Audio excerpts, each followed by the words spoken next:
Welcome to Cinema Recap. Your directive for today is iRobot. Spoilers ahead, and with that being said, let's get sentient. People drowning in the background. No, seriously, two cars with a girl in one, adult guy in the other, both in despair for basically being in a water coffin, as we can see some distorted images of a robot trying to reach the screen. And it was all a dream. You could say a wet dream. Then he plays some Stevie Wonder Superstition throughout this entire montage of him working out, showering, dressing up, and then eating. The man gets out and meets a FedEx robot outside his door. After that robophobic display, we're greeted by the city of Chicago in 2035. The man's seen walking along the streets, filled with people and robots. We then see some kid who looks like he was raided by 4chan throwing a ball at the man. Kid calls the man Spooner and he's begging him to borrow his car. Stop cussing. He goes into a house and once inside, he gets down on all fours like a dominatrix customer. This Gigi lady seems like Spooner's grandmother, and he brags to her about his new kicks. Gigi's pretty based for hitting Will with that damn Daniel. Guilty Gear talks about some new robots being released, and eventually leaves with a pie probably made by Good Game. He then suddenly sees a robot running with a purse in his hands on the street below. Oh, my pie. Spooner runs after the robot and repeatedly tells it to stop. Of course it won't listen because it's like all these characters share one brain cell. And then he catches up to the robot, tackles it. I'm sorry for this misunderstanding. So Rock Slapper then arrives at the police station, catching the attention of some of his colleagues, and even his boss. His boss John then stonewalls him with a question of how many robots commit a crime, which he answers, none of them. Then Spooner gets a call, so he hops in his sleek Audi to go to the USR department. He then asks the doctor why he would call him. Why did you call me? Doctor responds that he only answers the right questions, so Spooner asks why he would game end himself. Apparently he's the holographic remains of an already dead guy lying behind the projector. So Spooner's insisting that he keeps doing investigative work behind the supposed suicide of Dr. Lanning, and Lawrence sends somebody to escort him. Anyways, they get out of the elevator and Spooner asks if Dr. Lanning looked like the suicidal type. No. To which the escort didn't expect his death either. Spooner looks down and comments on how fast they cleaned up that body. Spooner asks for 24-hour camera surveillance. Ah yes, like Icky Vicky. She's essentially an AI that manages most of the protection systems in the city. Again, totally don't see anything wrong with her in charge. Spooner requests for a different footage, which is 1 minute before this. He smugly comments on the escort's posture, and they proceed to Dr. Lanning's lab. Ah, thanks man, now we can stop calling her an escort. Dr. Calvin then proceeds to say a lot of science snake tongue, which most of us are probably too smooth-brained to understand. Spooner investigates the hole in the windows the doctor jumped through without the Covenant of Artorias, and he finds a book about Hansel and Gretel. Spooner was actually checking the glass because he remarked it'd be difficult for Lanning to commit suicide with just his base strength, even with a chair. Dr. Calvin's insisting that it's still suicide because the room was securely locked. But Stay back! Calvin tells the bot to deactivate, but Spooner's reluctant and takes out another gun from his leg. She tries to reassure him, but so much for the robotic laws. Calvin has Vicky seal the lab, but that rogue bot goes for the window. After that Decepticon display, Spooner and Calvin try to chase after it downstairs, but it got away. Spooner calls for backup, but of course Calvin worships these robots like a zoomer, so she's insisting he won't need it. The doctor checks production, and she says that they produce 1,000 robots per day, with the excess of one just for today, apparently. Calvin says there's a sussy robot hiding among us, among them. And Calvin suggests interviewing each and every robot in that room. Yeesh, but even if they finish, Yandere Sim will still not be finished. Getting back. Spooner commands the robots to stay put as he tries to point that 9mm at him. Spooner's about to shoot at another robot when he suddenly spots one at the back trying to look at him. Put your gun down. The robot books it, but Spooner is all need for speed, hot pursuit. The criminal bot manages to hide for a while before it breaks cover and throws Spooner across the room. See, now that actually violated the 3 laws.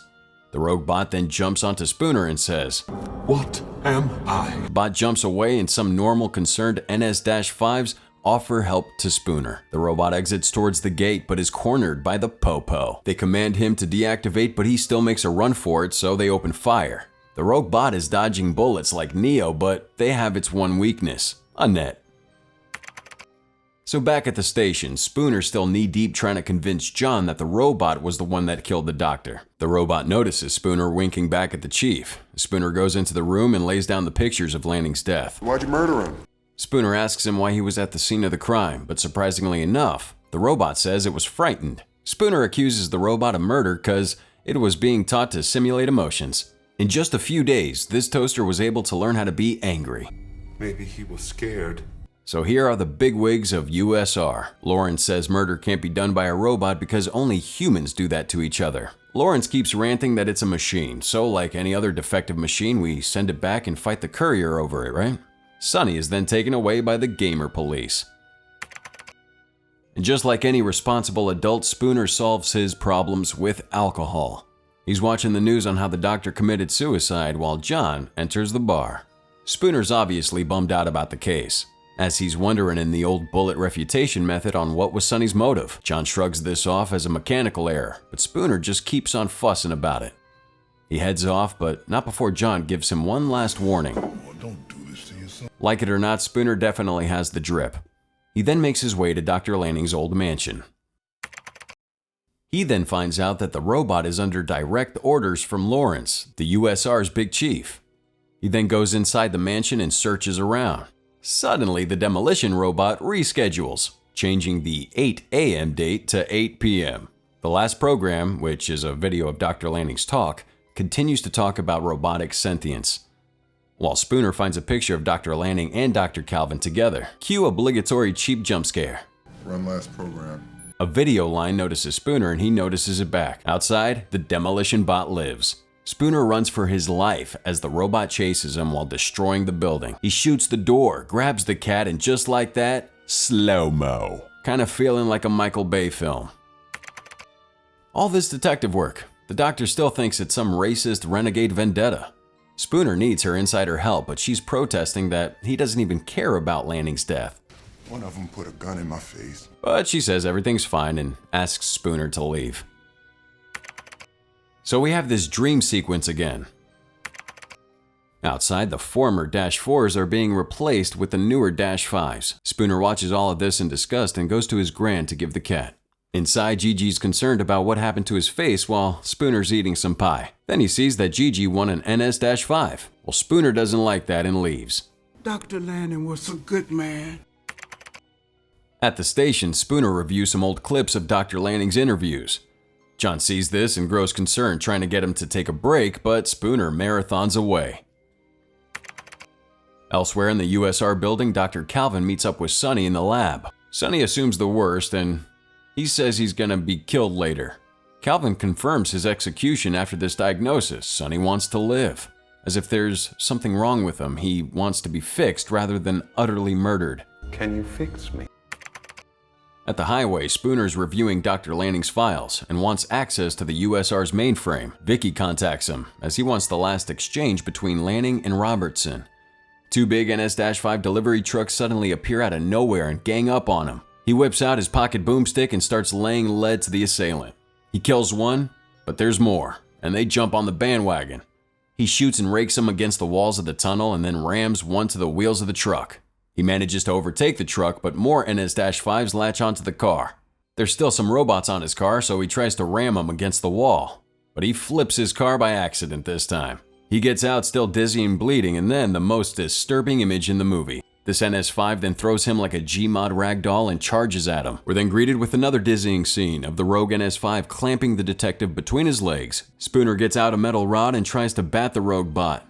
But he's thrown again, and he has to dodge all of the bat blows this piece of scrap is throwing at him. The robot retreats and commits a Dr. Lanning, throwing itself into the fire. The police and John arrive. Turns out that John came out of that tunnel and the evidence was gone. John disappointedly shrugs this off. John finally gets pissed and asks for his badge. Back at the USR lab, Dr. Calvin runs some science-y tests on Sonny. Dr. Calvin opens up Sonny and his brain, just to find out that he has a second one on his chest. Back at home base, Spooner gets a spray can and sprays the scratches on his metal arm. Convenient. Someone then rings the bell and it's Dr. Calvin. She heard about the Mark Webber stunt Spooner pulled off and blames it on him driving by hand. Of course, Spooner knows well by now and just doesn't give one at this point. In English, that means he has a second brain in his chest. Basically, Sonny has free will. After hearing that, Spooner requests to speak to Sonny again, so he gets ready. Spooner comes out and turns it on with a remote control while, in the half-nude, arousing Calvin's scientific curiosity. That's because she notices the healed gash on Spooner's left arm. She gets touchy, but now she understands how he knows Dr. Lanning. He said some greasy slob was driving a truck and knocked 2 cars off to the river. Spooner was in one of them, and a little girl named Sarah was in the other. An NS-4 came to the rescue, but Spooner wanted to save the girl. He kept telling the robot, but the NS-4 saved him instead. That was somebody's baby. Spooner feels guilty that the girl didn't get saved. That's why he's out of touch with robots. They head out and Spooner says that the doctor is leaving breadcrumbs of clues, like in Hansel and Gretel. He says that it's all related and that Sonny was given the ability to keep secrets in dreams. They ride off to the USR on a gas-powered bike, which is apparently rare these days. Spooner and Calvin arrive at the USR lab to meet the sentient iPhone, Sonny. He asks about Sonny's dream. What is it that you dream? Sonny proceeds to create a great work of art. He draws a scene of robots coming to meet a mysterious figure underneath an old dismantled bridge. They discuss why Sonny was made, to which he doesn't know. But he still believes he had a purpose, probably to accommodate lonely neets with fembots in a few years. And Sonny then gives the drawing to Spooner. They get caught by some guards and are sent to Robertson's office. The guards get frisky and, well, Spooner doesn't take too kindly to this. Lawrence claims Sonny's the only one, but Spooner says there's more. Lawrence denies it by gaslighting. Hey man, most great people are a little cuckoo on the inside. Spooner gets some coffee and Lawrence continues to shill Terminator as if it was the 90s again. Life's work. Lawrence defends the old man's mistakes and shills to Calvin one more time, but she still decides to kill Sonny. Spooner gets escorted out of the building. Spooner does some more digging and finds out that the bridge that Sonny drew was the same bridge Lanning and Lawrence were trying to shill robots to humanity. USR is improving our world. Sonny's on death row, walking to his grave, or the lab. The execution is confirmed, so he sits down on the lab chair. Calvin holds Sonny's hand in deep regret as he's about to receive the nanites. Suddenly, you can hear Dr. Lanning monologuing about how free will's a myth, religion's a joke, we're all pawns to something greater, memes, the DNA of the soul. Will it hurt? Spooner arrives at a cargo holding site, where he finds all of the discarded NS-4s being held in containers. With Dr. Calvin and Lawrence having front row seats, the nanites are administered to Sonny's brain, and he deactivates permanently, like a tourist dropping their precious iPhone from Burj Khalifa. Back to Spooner again. He arrives at the hill just below the bridge. He sees an engraving that states that this is Lake Michigan, so he busts out his Pokeball and out comes the man of the hour, Dr. Lanning. Or at least a hologram. Spooner asks Lanning exactly what he's trying to show him, to which he says, Revolution. Classic Lanning.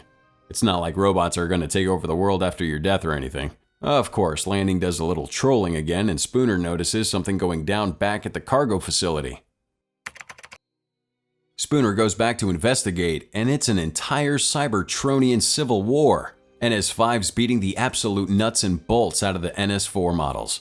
One of the NS-4s grabs Spooner and tells him to run, but the NS-5s have already spotted him. He books it and leaves on his bike.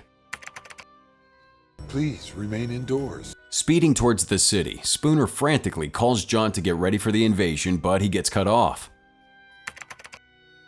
Downtown, Judgment Day has come. People across the streets witness trucks deliver droves of NS-5s and set a curfew for everyone. People saying they're robots. And right on cue, they storm the place. Stomity the cop grabs his sexy Spa's 12 shotgun and blasts them like a gender reveal party. Too bad they get him though. People to stay indoors. She's about to go out. Well, she can't because obviously her robot's gone mad because he's glowing red. Spooner comes to save the day by absolutely shooting the Optimus Prime out of Calvin's rogue bot. Calvin and Spooner cruise nearby. Spooner says that the NS-5s wiped out the 4s because they would have protected him. Spooner arrives on scene, sees Farber needing help, so he gives his Spectre M4 to Calvin and zooms off. Farber's a man of culture and aims for the mommy, but Spooner tells him to go home. They arrive at this underground entrance and they notice everything's on lockdown. Sonny lives. Was it the matrix of leadership or dark energon? Nah, Dr. Calvin just made a switch to Sonny's nanites, essentially firing up a blank. Wasn't controlling them from here. They get to Lawrence's office and the override controls are disabled. They find Robertson's body and probably his chug jug looted. Spooner takes a breather and recaps all the events. He figures out everything from landing to the controlling robots. Well, I guess Detective Spooner would like to solve this puzzle. Vicky's looking to make the mother of all omelets here. Can't fret over every egg. Some NS5s enter and surround the room, and Sonny gets to the conclusion that his life purpose is to take the doctor hostage. Sonny pulls a Sentinel Prime, but he winks. Spooner gets it and lays some hate onto the other NS5s. Sonny lands a smoking shot on the robots that were about to get Spooner, and they rush out of the office and formulate a plan to stop Vicky. Calvin orders Sonny to get the nanites, then she and Spooner get to the top of Vicky's positronic brain. Spooner was about to commit Columbine, but Calvin says that she fully integrated into the building, so they'll need the nanites to poison her out. They make their way to the central computer. Vicky ironically tries to reason with Sonny, but he thinks her plan is totally heartless. So Will does the sensible thing and smacks the console for his girl. It's a deja vu. Sonny rips open the lab entrance and some random NS5 dude attacks him. He tussles a bit and throws it onto the security field of the nanites. Vicky reprimands him that he won't get the nanites, but he's got the nanomachines, son. Or rather, a denser alloy. He reaches in like a fat boomer reaching for a can of Pringles and gets the nanites with minimal damage. Vicky alerts the other bots and they scale the building like scary four-legged sperm cells. About 6 minutes. And there they come, like a flood of pain pouring down on Spooner. The bots breach in and Spooner opens fire. One of them damages the console that Calvin was working on. Sonny, on the other hand, has his own problems dealing with skids and mudflap over here, but he manages gracefully. Soon he makes his way to Calvin and Spooner. Speaking of Spooner, he goes John Wick on the whole ordeal. And more crummy camera angles are made. Camera guy was probably puking while filming it. Now Calvin's pushed off to the edge and Sonny arrives right on cue. But I must apply the nanite. Sonny throws the nanites in the air as he jumps after Calvin while Spooner grabs the nanites and clings onto Vicky's stem so that it could break his fall. A Michael Bay explosion occurs on her console and just like that, power is restored to the city. The NS-5s go back to normal and even help Calvin and Sonny up. At the police station, the people are rounded up by NS-5s until their Reddit circle jerk is over and they go back to normal. Soon the military, who just arrived, great timing, round up all the NS5s for service and storage. Spooner looks out the window while Sonny and Calvin tend to a dead Lawrence. Calvin discusses that Vicky didn't really need Dr. Lanning dead, so they come to a conclusion. Sonny says that he was sworn to secrecy by Dr. Lanning. With that being said, Spooner confirms their friendship and shakes hands with Sonny. He even winks at him. If you felt all of it, be sure to like and subscribe to the channel. Tell us your thoughts with the hashtag #CinemaRecap. This has been iRobot from 2004, made by 20th Century Fox, starring Will Smith, Bridget Monahan, and Alan Tudyk. As always, thanks for watching. Until next time.